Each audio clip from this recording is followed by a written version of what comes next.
નમસ્કાર દર્શક મિત્રો, આપ નિહાળી રહ્યા છો મંતવ્ય ન્યૂઝ અને ગુજરાત એટ 10 સાથે હું જીત ગઢવી।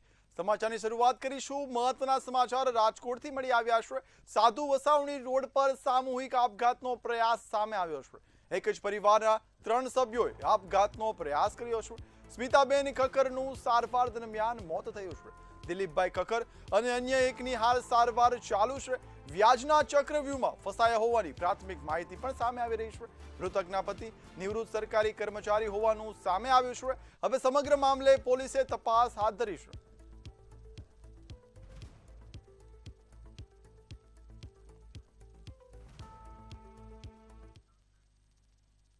રાજકોટથી અન્ય મહત્વના સમાચારની વાત કરીએ। રૂખડિયાપરામાં 23 વર્ષીય યુવકની હત્યાની ઘટના સામે આવી છે।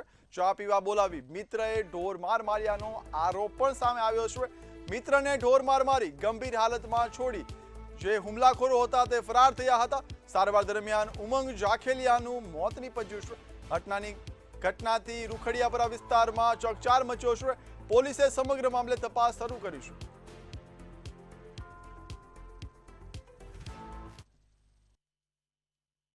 મારા ઘરેથી બાબો સુતેલો હતો 2:30 વાગ્યાના અરસે નાદીર કરીને એનો મિત્ર હતો, એ એના ઘરેથી ચા પીવાના બાને લઈ ગયેલ। પછી એને મૂંઢમાર મારેલો, આખા શરીરમાં ઈજાના ઘા છે એને। ક્યારે પાછા મૂકી ગયા? કલાક 1.5 કલાક પછી મારા છોકરાને ઘર પાસે ફેંકીને ભાગી ગયેલ। ત્યારે શું હાલત હતી? ત્યારે ગંભીર હાલત હતી, બોલવાનો વેત નહોતો। અત્યારે શું થયું? અત્યારે એની ડેથ થઈ ગયેલ છે। કોણ દ્વારા હતું? હા, કોણ હતું એની હારે? એની હારે 2 જણા હતા, એક નજીર કરીને અને એક આસિફ કરીને હતો। હવે તમારી શું માંગ? અમારી એક જ માંગ છે, એનો સરઘસ નીકળે અને અત્યારે તત્કાલિક ધોરણે એને પકડે અને સજા થવી જોઈએ। તો મહેસાણાથી વાત કરીએ। વરસાદ બાદ ખેતરમાં પાણી ભરાયા છે। ખેતર જળમગ્ન બન્યા છે। ખેતરમાં ભરાયેલા પાણીથી ખેડૂતો પણ કંટાળ્યા છે। કંટાળેલા ખેડૂતોએ જાતે કેનાલની પાળ છે તે હવે તોડી છે। કડીના નરસિંહપુરા નજીક પાણી છે તે ભરાયા હતા, જેને લઈને ખેડૂતો કંટાળ્યા હતા અને અંતે ખેડૂતોએ મેદાને આવ્યા હતા। કેનાલની પાળી છે તે જાતે તોડી હતી। કેનાલ નજીક આવેલ તળાવ ઓવરફ્લો પણ થયું હતું। તળાવના પાણી છે તે ખેતરોમાં ફરી વળ્યા હતા। નર્મદા વિભાગે કોઈ કામગીરી ન કરતા ખેડૂતોમાં રોષ પણ ફેલાયો હતો।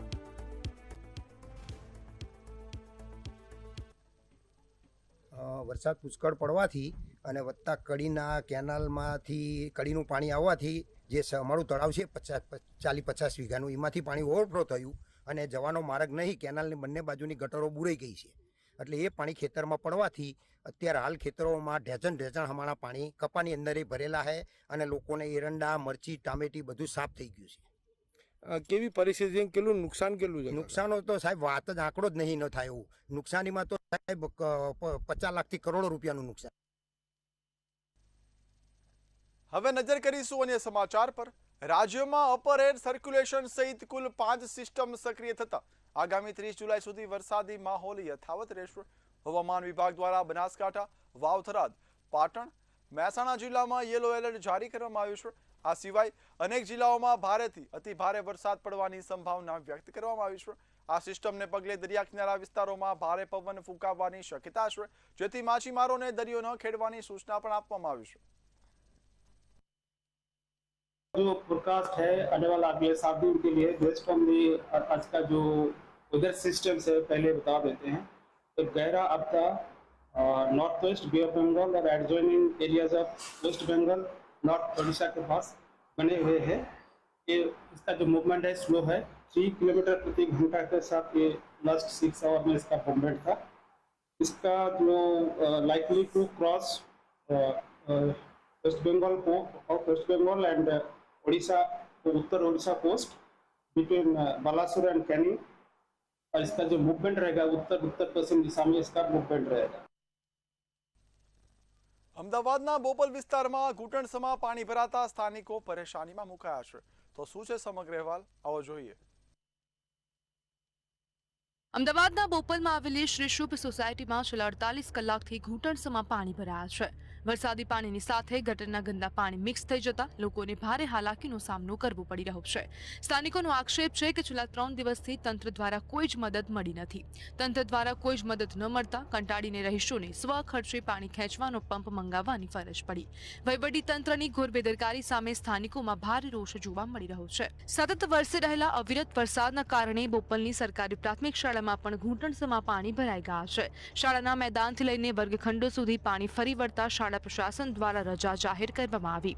તંત્ર દ્વારા દાવો કરવામાં આવ્યો છે કે શાળામાંથી પાણીનો નિકાલ કરવા માટે હાઈ પાવર પંપ મૂકવામાં આવ્યો. જોકે સતત વરસાદના કારણે શાળાના કેમ્પસમાં હજુ પણ પાણી ભરાઈ રહ્યા છે. તંત્ર દ્વારા પાણીના ઝડપી નિકાલની કામગીરી કરવામાં આવે તેવી માંગ ઉઠવા પામી. બોપલ ગામની અંદર આવેલી બોપલ પ્રાથમિક શાળા એટલે કે આ સરકારી શાળા છે અને આ શાળામાં આપ જોઈ શકો છો કે હજુ પણ પાણી ઓસર્યા નથી. છેલ્લા 3 દિવસથી આ સ્કૂલની અંદર પાણી આ પ્રમાણે જ ભરાયેલા જોવા મળી રહ્યા છે. તંત્ર દ્વારા અહીંયા પાણી ખેંચવાનો પંપ જે છે તે પણ મૂકવામાં આવ્યો છે અને 3 દિવસથી પાણી ખેંચવાની કામગીરી પણ ચાલુ છે. આ બધી જ વસ્તુ પાણીમાં ગરકાવ થયેલી જોવા મળી રહી છે, જેના કારણે થઈને બાળકો જે છે તે સ્કૂલે આવી નથી શકતા. શિક્ષણ વિભાગે 2 દિવસની રજા તો આપી હતી, પરંતુ આજથી શાળાઓ જે છે તે રાબેતા મુજબ ચાલુ થઈ ગઈ છે. પરંતુ ઘણી શાળાઓએ સ્વૈચ્છિક રજા પણ રાખી છે અને ઘણા વાલીઓએ સ્વૈચ્છિક રીતે બાળકોને શાળાએ મોકલવાનું ટાળ્યું છે, કારણ કે વરસાદ વરસી રહ્યો છે અને સ્કૂલે જવાના જે રસ્તા જે છે તે બંધ થઈ ચૂક્યા છે. બોપલમાં આવવાનો જે મુખ્ય રસ્તો જે છે તે લગભગ ઘૂંટણસમાં પાણીથી ભરાયેલો છે, જેના કારણે થઈને અવર જવર કરવામાં લોકોને તકલીફ પડી રહી છે અને એના સ્થાનિકો જે છે તે હાલાકી ભોગવી રહ્યા છે. કેમેરામેન રશ્મિન સાથે નીતા પરમાર, મંતવ્ય. અમદાવાદ રિવરફ્રન્ટ પર પૂરપાટ ઝડપે દોડતા મોપેડનો ભયાનક અકસ્માત સર્જાયો હતો, જેમાં સગીરનું ઘટના સ્થળે જ મોત થયું છે, જ્યારે બહેન ઇજાગ્રસ્ત થઈ છે. સીસીટીવીમાં જોવા મળ્યું કે મોપેડ સ્ટ્રીટ લાઇનના થાંભલા સાથે અથડાયા બાદ બંને નીચે પટકાયા હતા અને મોપેડ લગભગ 50 ફૂટ દૂર ફંગોળાયું હતું.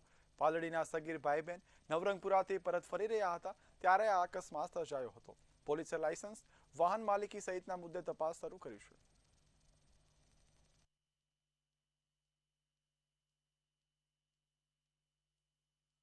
અમદાવાદના સોલા પોલીસ સ્ટેશનમાં સગીરા પર દુષ્કર્મ અને પોક્સો એક્ટ હેઠળ ગુનો નોંધાયો છે. સગીરાએ યુવક મોહમ્મદ સાકિર સામે લગ્નની લાલચ આપી વારંવાર શારીરિક શોષણ કર્યાનો આરોપ લગાવ્યો છે. નાગપુરના MIDC પોલીસ સ્ટેશનમાં નોંધાયેલી ફરિયાદ ટ્રાન્સફર થયા બાદ સોલા પોલીસે BNS અને પોક્સોની સંબંધિત કલમો હેઠળ તપાસ શરૂ કરી છે. ફરિયાદમાં જાનથી મારી નાખવાની ધમકી અને મારપીટના પણ આક્ષેપ કરવામાં આવ્યા છે.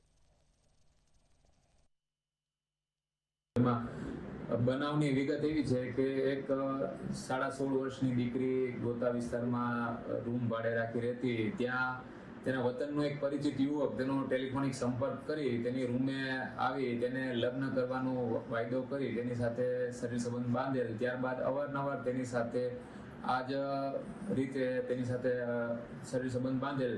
તે અંગેની તેણીની માતાને જાણ થતાં તેની માતા સાથે તેણીએ ત્યાં ગુનો દાખલ કરાવેલ છે અને તે અંગેની ફરિયાદ હાલ અહીંયા ટપાલથી આવેલ છે અને તે ગુનો દાખલ કરેલ છે.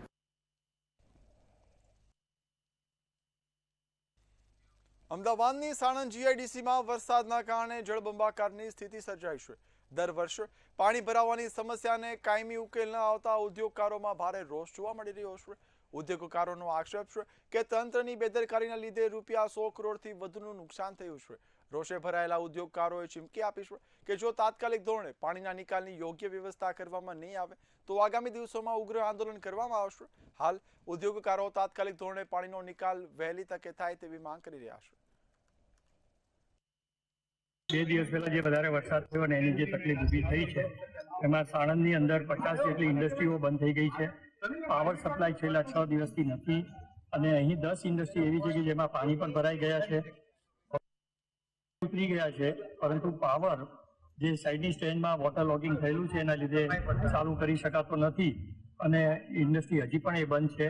UGVCLની પણ ઇન્ફ્રાસ્ટ્રક્ચર બાબત અમે વારંવાર રજૂઆત કરેલી છે, परंतु एमा पण कोई कार्य थयुं नहीं। 50-60 फैक्ट्री में पानी भरा है, 100 फैक्ट्री के ऊपर पावर नहीं था।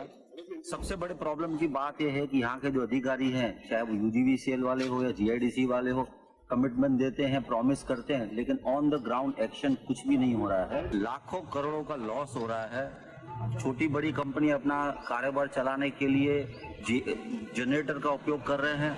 कल हमने 500 पैकेट फूड पैकेट हमने यहाँ के लेबर को डिस्ट्रीब्यूट किए हैं। ये यहाँ तक की इतनी दिक्कत है। છેલ્લા 4 દિવસમાં અમને લગભગ 80 લાખથી 1 કરોડ રૂપિયાનું નુકસાન થયું છે, જે અમારા માટે ખરેખર બહુ હેવી કહેવાય.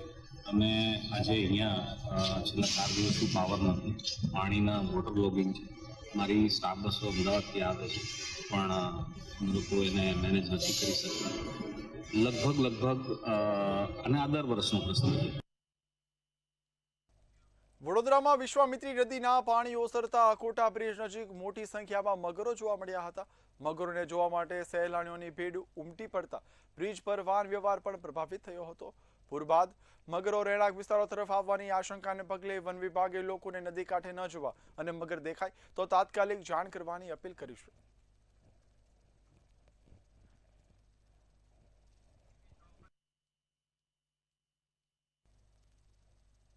અમદાવાદ ગ્રામ્યમાં પૂરની સ્થિતિ ગંભીર બની છે. ધીંગડા ગામમાં પૂરનો કહેર, ઘરો જળમગ્ન થતા ગ્રામજનો પરેશાન થયા છે. વધુ વિગત સાથે જોઈએ ખાસ અહેવાલ. અમદાવાદ ગ્રામ્યમાં પૂરની સ્થિતિ ગંભીર બની છે. ઉપરવાસમાં ભારે વરસાદ અને સતત પાણીની આવકને કારણે બાવળા તાલુકાનું ધીંગડા ગામ પાણીમાં ગરકાવ થઈને બેટમાં ફેરવાઈ ગયું છે. ગામમાં પૂરનું પાણી ઘૂસી જતા અનેક ઘરો જળમગ્ન બન્યા છે અને ઘર વખરી તણાઈ જતા ગ્રામજનોને ભારે નુકસાન થયું છે. ધીંગડા આ 2-3 દિવસથી સતત વરસાદના કારણે મારા ગામમાં પાણી આવી ગયેલું છે. તો 30 પરમ દિવસથી કન્ટિન્યુ અમે રેસ્ક્યુ માટે 30 ઘરોમાં પાણી આવી જતા 109 વ્યક્તિઓને પ્રાથમિક શાળામાં સ્થળાંતર કરાવેલ છે. પાણી આવવાથી અસરગ્રસ્ત થયું હોવાથી સ્થાનિક આગેવાન તરીકે જિલ્લા પંચાયતના સદસ્ય હું રમેશભાઈ મકવાણા, અમારા તાલુકા પંચાયતના સદસ્ય જયદીપભાઈ, પૂર્વ સદસ્ય રાજુભાઈ, અમારા ધીંગડા ગામના મંત્રી તલાટીશ્રી અને ગામના આગેવાનો ભરતભાઈ અને એમની ટીમ, ભારતીય જનતા પાર્ટીની આખી ટીમ અને રેસ્ક્યુ ટીમ ધીંગડા મુકામે સતત જે ગઈકાલે પણ 109 જેવા અસરગ્રસ્તોને અમે પ્રાથમિક શાળામાં લાવેલા. પરિસ્થિતિ ગંભીર બનતા સ્થાનિક તંત્ર અને એનડીઆરએફની ટીમોએ બગોદરા પોલીસની મદદથી યુદ્ધના ધોરણે બચાવ કામગીરી હાથ ધરી હતી. અત્યાર સુધીમાં 170થી વધુ ગ્રામજનોનું સલામત રેસ્ક્યુ કરી તેમને પ્રાથમિક શાળામાં આશરો આપવામાં આવ્યો છે, જ્યાં તંત્ર દ્વારા રહેવા અને ભોજનની વ્યવસ્થા કરવામાં આવી છે. અમારા ગામમાં પાણી આવવાથી અમારા દેવપૂજક વાસમાં ઘણું તણી ગયું છે. અમે સરકારની એવી માંગ કરવી છીએ. અમે નાના માણસો છીએ, નથી અમારા કને ખાવા કઈ તો ઘઉં કે બધું તણી ગયું છે. સરકાર અમારું થોડું વિચારે. નિશાળવાળા વિસ્તારમાં પાણીનો બહુ ભરાવો થઈ ગયો છે. તેમજ દેવીપૂજક સમાજમાં બહુ પાણી ભરવાથી ગામમાં નિશાળમાં પ્રાથમિક શાળામાં સ્થળાંતર કરવામાં આવ્યું છે. તેમજ જિલ્લા સદસ્ય રમેશભાઈ મકવાણા, તાલુકા ડેલીગેટ જયદીપભાઈ મકવાણા તેમજ તલાટી કમ મંત્રી તેમજ ગામના આગેવાનો બધાએ મળીને પ્રાથમિક શાળામાં સ્થળાંતર કરેલું છે. ધીંગડા ગામમાં હજુ પણ ચિંતાનો માહોલ યથાવત છે. ઉપરવાસમાંથી પાણીની આવક સતત વધી રહી હોવાથી ગ્રામજનોમાં ભય ફેલાયો છે. સ્થાનિકોએ ગામમાંથી પાણીના નિકાલ માટે તાત્કાલિક પગલાં ભરવાની માંગ કરી છે. સાથે જ પૂરના કારણે ઘર વખરી ગુમાવનાર અસરગ્રસ્ત પરિવારોને સરકાર દ્વારા યોગ્ય આર્થિક સહાય આપવામાં આવે તેવી પણ રજૂઆત કરવામાં આવી છે. જે રીતે વાત કરવામાં આવે તો અમદાવાદ ગ્રામ્યમાં છેલ્લા 2 દિવસથી વરસાદ વરસી રહ્યો છે, જેના કારણે કેટલાક ગામડાઓ બેટમાં ફેરવાયા છે. જેમાં કે બાવળા તાલુકાના ધીંગડા ગામે જે બેટમાં ફેરવાયું છે તેમાં અનેક ઘરોમાં પાણી ઘૂસી ગયા છે. આપ દ્રશ્યોમાં જોઈ શકો કે હાલ મોટી પરિસ્થિતિ સર્જાય છે, જેમાં ઘર વખરી સામાન પણ હાલ દ્રશ્યોમાં જોઈ શકો ઘર વખરી સામાન પણ પલળી ગયો છે અને મોટી મોટી ઇમારતો પણ પાણીમાં આપ જોઈ શકો છો કે હાલ ગળાડૂબ પાણીમાં હોય તેવું લાગી રહ્યું છે. એનડીઆરએફની ટીમ પોલીસ તંત્ર દ્વારા 170થી વધુ લોકોને સ્થળાંતર કરવામાં આવી રહ્યું છે. જળ સ્તર વધી રહ્યું છે, જેના કારણે મોટી જાનહાનિ પણ થઈ શકે તે તકેદારીના ભાગરૂપે તંત્ર દ્વારા અપીલ કરવામાં આવી રહી છે કે પાણી ભરાયેલું હોય તે જગ્યાએ જવું નહીં. મુકેશ ધલવાણીયા, મંતવ્ય ન્યૂઝ, બાવળા. રાજકોટના હિરાસર ઇન્ટરનેશનલ એરપોર્ટ પર દુબઈથી મુંબઈ જઈ રહેલી ઇન્ડિગો ફ્લાઇટમાં ઇમરજન્સી સ્થિતિ સર્જાઈ હતી. કાર્ગો વિભાગમાંથી ધુમાડાની આશંકા થતા પાયલોટે મેડે કોલ આપ્યો હતો અને ફ્લાઇટનું રાજકોટ એરપોર્ટ પર સુરક્ષિત ઇમરજન્સી લેન્ડિંગ કરવામાં આવ્યું હતું. ફ્લાઇટમાં સવાર 187 મુસાફરો અને 7 ક્રૂ સભ્યો સહિત તમામ 194 લોકો સુરક્ષિત છે. ફાયર બ્રિગેડ, પોલીસ અને વહીવટીતંત્રની તાત્કાલિક કામગીરીથી મોટી દુર્ઘટના ટળી હતી. હાલ ફ્લાઇટનું ટેકનિકલ ચેકિંગ અને તપાસ ચાલી રહી છે. દુબઈથી મુંબઈ જતી ઇન્ડિગોની ફ્લાઇટ જે છે આમાં પાયલટને જે આનું લગેજ એરિયા છે ત્યાં સ્મોક ધુવાની શિકાયત જણાતા અને એના સીસીટીવી વાળા જે પણ કેમેરા છે આમાં જો એવું લાગ્યું છે કે ત્યાં સ્મોક છે આને માટે રાજકોટ ઇન્ટરનેશનલ એરપોર્ટ ઉપર ફ્લાઇટની ઇમરજન્સી લેન્ડિંગ કરવામાં આવી છે. માનનીય મુખ્યમંત્રીશ્રીનો સ્પષ્ટ નિર્દેશ હતો કે પેસેન્જર્સને કોઈ પણ તકલીફ ના પડે આને માટે તંત્ર દ્વારા તમામ પગલાં લેવામાં આવે. જામનગરમાં વધુ એક પેપર લીકની આશંકાએ શિક્ષણ જગતમાં ખળભળાટ મચાવ્યો છે.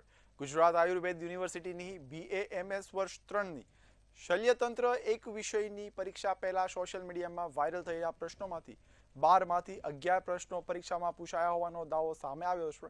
આ મામલે યુનિવર્સિટીએ તપાસના આદેશો આપી 3 નિરીક્ષકોની કમિટી રચી છે. કમિટીનો રિપોર્ટ આવ્યા બાદ જવાબદારો સામે કડક કાર્યવાહી પણ કરવામાં આવશે.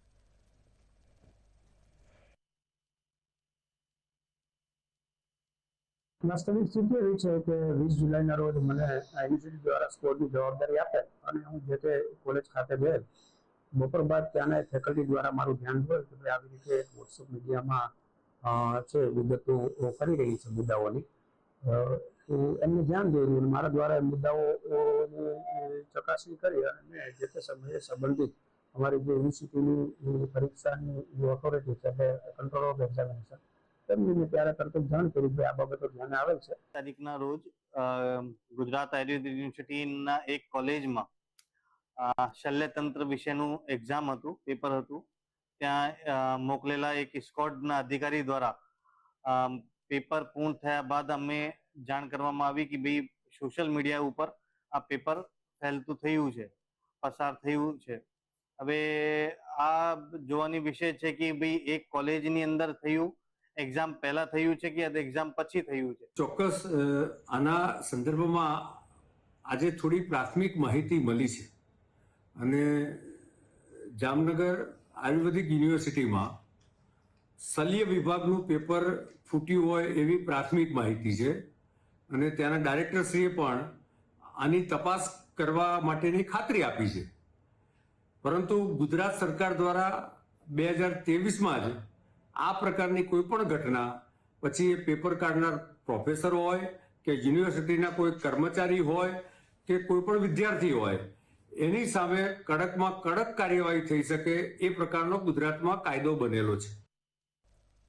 સુરતમાં આજે દેશવ્યાપી ગૌ સન્માન આહવાન અભિયાન અંતર્ગત ગૌ માતાને રાષ્ટ્રમાતાનો દરજ્જો આપવાની માંગ સાથે કાર્યક્રમ યોજાયો હતો.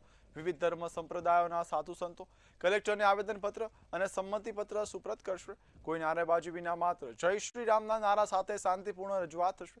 ગૌ રક્ષા અને ગૌવંશ પર થતા અત્યાચાર રોકવા માટે મોટી સંખ્યામાં જોડાવા માટે હાકલ કરવામાં આવી હતી.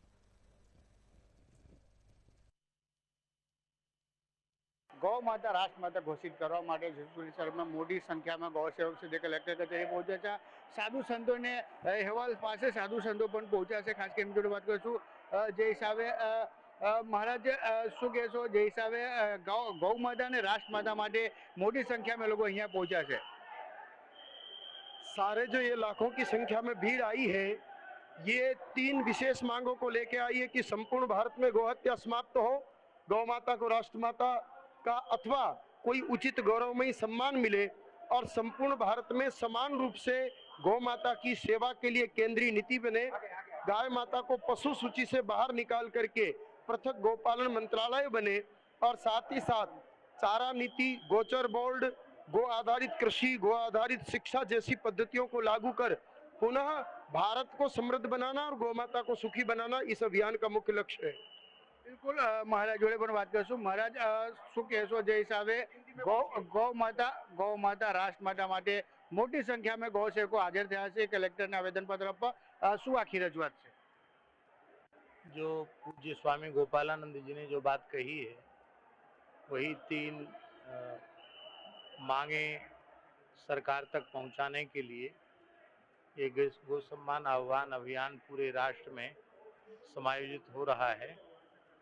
गौ माता को राष्ट्र में सर्वोच्च सम्मान प्राप्त हो, गो आधारित शिक्षा हो, गो आधारित कृषि हो, गो आधारित समग्र भारतवर्ष का विकास हो, भारतवर्ष की धरती आसित हिमालय पर्यंत गोवध के कलंक से विमुक्त हो, इसी पवित्र भाव को लेकर के ये गो सम्मान आह्वान अभियान पूरे देश में सभी प्रांतों में, सभी जिलों में गो भक्तों के द्वारा, संत महात्माओं के द्वारा संचालित हो रहा है। महाराज एक खास बात, जैसे कि राष्ट्र में जो सरकार है वो गौ सेवक है, हिंदू राष्ट्र की सरकार है, तो गौ माता राष्ट्र माता बनाने में तकलीफ कहाँ हो रही है? इतने साधु संत हो या फिर गौ भक्त हो, जब रोड पर उतरते तो बनाना क्यों नहीं रहे? तकलीफ कहीं नहीं है।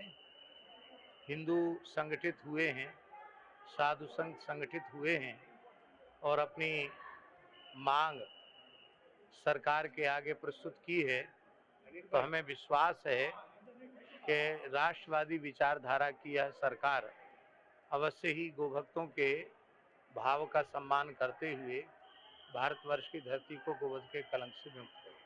બિલકુલ, આ મહારાજ હતા જેમને કહેવાય છે ખાસ કરીને વાત કરીએ દેશ આવે જે ભારતની સરકાર છે ગૌ સેવકોને સન્માનમાં જરૂર કદમ ઉઠાવશે। ખાસ કરીને વાત કરીએ ત્રીજી વખત છે જે ગૌ સેવકો છે જે સુરત કલેક્ટરને આવેદનપત્ર આપ્યું છે। ખાસ કરીને વાત કરીએ દેશ આવે જે આજે મોટી સંખ્યામાં જે ગૌ સેવકો છે જે કલેક્ટર ઓફિસમાં આવેદનપત્ર અપાવ્યા છે અને ગૌ અહેવાલની વાત કરતા જે ગૌ સેવકો છે ગૌ માતા રાષ્ટ્રમાતાને ઘોષિત કરવા માટે આવેદનપત્ર આપવામાં આવ્યા છે। કેમેરામેન શોએબ શેખ સાથે દીપક રાય, મંતવ્ય ન્યૂઝ, સુરત। વડોદરામાં કાયદો અને વ્યવસ્થા જાળવી રાખવા માટે પોલીસે ગુનાહિત તત્વો સામે લાલ આંખ કરી છે। શહેરમાં આતંક મચાવતી કુખ્યાત સિંધી ગેંગના 9 શખ્સો સામે ગુજસી ટોક હેઠળ કડક કાર્યવાહી કરી છે। આ ઓપરેશન દરમિયાન નરેન્દ્ર, રોહિત, દીપક અને ભરત નામના 4 આરોપીઓની ધરપકડ કરવામાં આવી છે, તેમજ અન્ય આરોપીઓને ઝડપી પાડવા માટે તપાસ હાથ ધરવામાં આવી રહી છે। વિદેશી દારૂનો બહારથી મંગાવીને અને તેનો જુદા જુદા વ્યક્તિઓ મારફત વેચીને ગુનાહિત પ્રવૃત્તિઓ આચરવામાં આવતી હતી અને આ ટોળકી દ્વારા ખૂબ જ મોટા પ્રમાણમાં બહારથી વિદેશી દારૂ મંગાવીને વડોદરા શહેરના જુદા જુદા વિસ્તારોમાં તેનું વેચાણ કરવામાં આવતું હતું અને આ ગેરકાયદેસર પ્રવૃત્તિને નાથવા માટે ગઈકાલે વડોદરા શહેર પોલીસના વારસિયા પોલીસ સ્ટેશન ખાતે આ ટોળકી વિરુદ્ધ ગુજસી ટોકનો ગુનો દાખલ કરવામાં આવેલ છે। અમદાવાદના સાણંદ જીઆઈડીસીને જોડતો વડનગર રૂપાવટી માર્ગ અતિ ભારે વરસાદના કારણે તૂટી ગયો છે। રસ્તો તૂટતા ચારે બાજુ વરસાદી પાણી ભરાઈ ગયા છે અને જીઆઈડીસી પહોંચવા વાહન ચાલકોને હવે 10 કિલોમીટરનો વધારાનો ફેરો મારવો પડી રહ્યો છે। માર્ગ બંધ થતા કારીગરો લોખંડની પ્લેટ પરથી પસાર થવા મજબૂર બન્યા છે, જેના કારણે મુશ્કેલી વધી છે। રાજ્યમાં ભારે વરસાદને કારણે ઘણા ગામોમાં પ્રભાવિત થઈ છે। એવામાં સાણંદ જીઆઈડીસીમાં પણ મોતીપુરા જે ગામ છે તેની પાસે રસપુરા ગામ આવ્યું છે, તેની પાસેના દ્રશ્યો આપણે બતાવીશું। ત્યાં એક રસ્તો મુખ્ય માર્ગ છે જે તૂટી ગયો છે, જે ભારે પાણીના પ્રવાહના કારણે તૂટી ગયો છે એવા દ્રશ્યો સામે આવ્યા છે। અને આ જે પાણી છે તે પાણીનો વહેણ જે ખેતર તરફ જઈ રહ્યો છે તે કોકોકોલા કંપની પાસે આ રસ્તો જોઈ રહ્યો છે, તેમાં પણ અનેક ખેતરોમાં જે પાણી ભરાઈ ગયા છે અને હવે મળતી માહિતી મુજબ એવું પણ જાણવા મળ્યું છે કે રસુપુરા ગામમાં પણ પાણી ભરાયું છે અને આ પાણી ભારે પ્રવાહના કારણે ઘણી જગ્યાએ વહેતું અને અત્યારે આવા જવા માટે જે હોય છે રસ્તો બંધ થઈ ગયો, તૂટી ગયો છે, તેમ છતાં પણ કંપનીના માણસો તેને આવવા જવા માટે તકલીફ પડી રહી છે। અને આ આપણે દ્રશ્યોમાં જોઈ શકીએ છીએ ઘણા બધા જે માણસો છે જે રસ્તાની પેલી બાજુ ઉભેલા છે અને આ બાજુ આવવા માટે તકલીફ પડી રહી છે અને અત્યારે એક લોખંડનું પાટિંગ મૂકવામાં આવ્યું તેના દ્વારા તે અવર જવર કરી રહ્યા છે અને આ લોકોને ભારે હાલાકી પડી રહી છે। રિપોર્ટર ચિરાગ પટેલ, મંતવ્યનું સાણંદ। મહેસાણાના કડીમાં આંદુદ્રા ગામની કરોડોની જમીનના કૌભાંડ મામલે પોલીસ ફરિયાદ નોંધાઈ છે। સબ રજિસ્ટર જ્યોત્સનાબેન પટેલની ફરિયાદમાં ખોટી ઓળખ ધારણ કરી જમીન હડપવાનો, ખોટા દસ્તાવેજો અને સહીઓના આધારે વેચાણ કર્યાનો આક્ષેપ કરવામાં આવ્યો છે। કડી પોલીસે ભગાજી ઠાકોર, મુકેશજી ઠાકોર સહિત કુલ 5 લોકો સામે ગુનો નોંધીને તપાસ શરૂ કરી છે।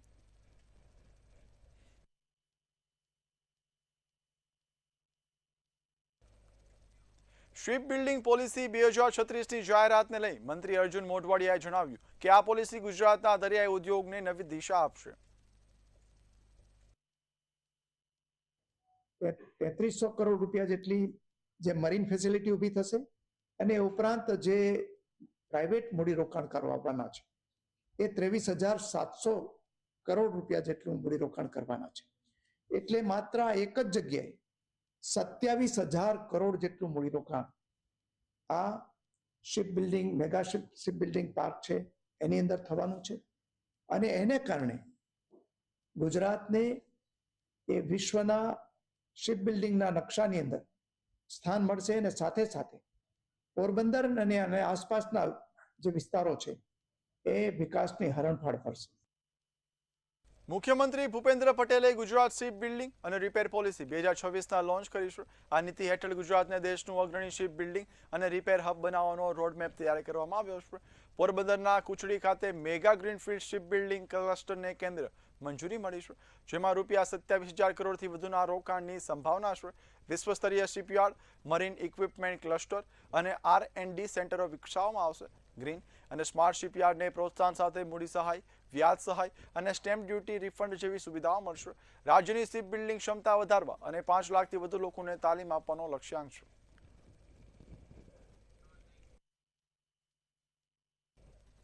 તો ગુજરાત એટ 10માં હાલ બસ આટલું જ. હવે નિહાળો ઝડપી સમાચાર મંતવ્ય એક્સપ્રેસમાં. નમસ્કાર.